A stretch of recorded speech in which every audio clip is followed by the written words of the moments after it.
You got this without it. You got this without it. Okay. 4,486 years.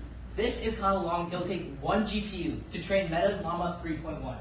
However, Meta is a rich company, so it can spend some more money to get about 16,000 GPUs to train the model in 3 months, give or take. However, there will be a point in the near future where we'll not have enough GPUs to train the endless amount of data, and the environment, forget it. The amount of fresh water needed to cool the GPUs down will exhaust our water supply. It doesn't matter if you have ChatGPT 10.0 or not, if we do not even have water to drink. Which brings me to my focus, quantum AI. So, I'll explain what quantum computing is, and then let's talk about the graph. So, a regular computer uses bits, which can be a 0 or 1. A quantum computer can be uses qubits, which can be a 0, a 1, or both. So, looking at the graph, the best conventional computer, the amount of bits it has, which can hold the amount of states, it'll increase linearly or by n. The worst quantum computer, the amount of qubits it gets added, it can increase by 2 to the n. So, basically, you can see that there's a point of intersection, and then quantum computing will do so much better.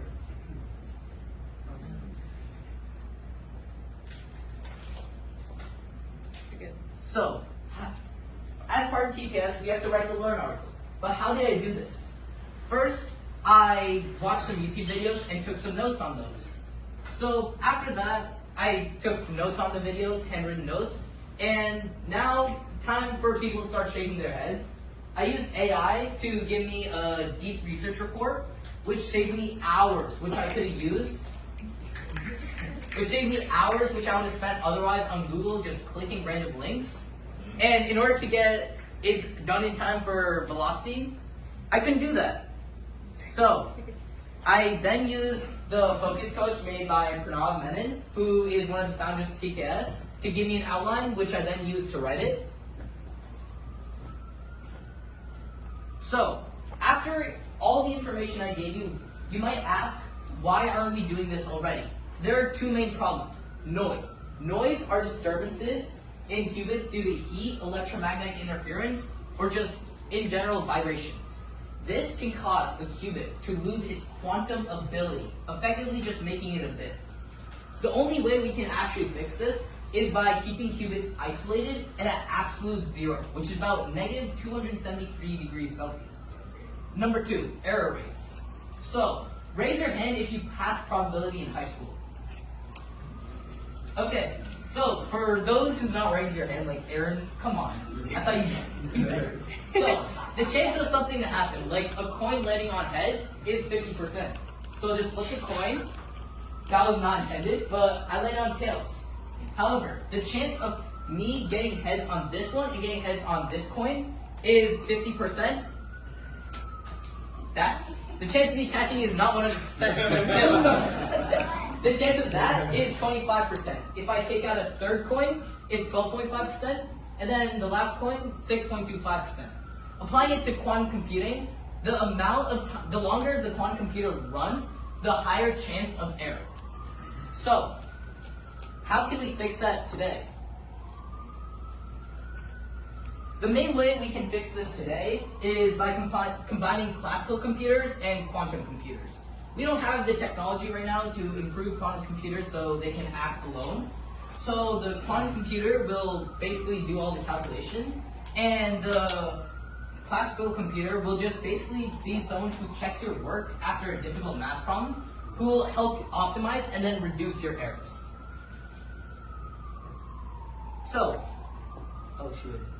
okay, another problem I ran into was through cold emails. This shows people can be haters no matter what you do.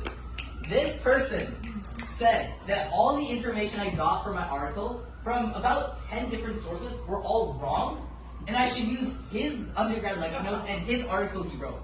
The undergrad lecture notes were from 2008, and the New York Times article was from 2011.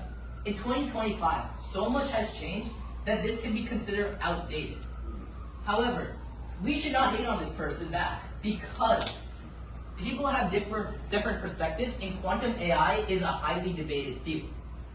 So, no hate to this guy. Okay, yeah.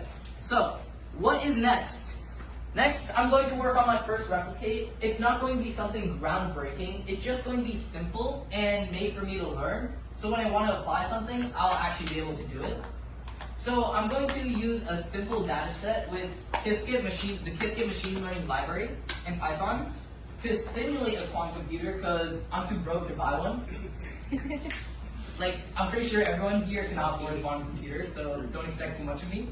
And basically, I'll just compare accuracy and runtime to an actual conventional computer.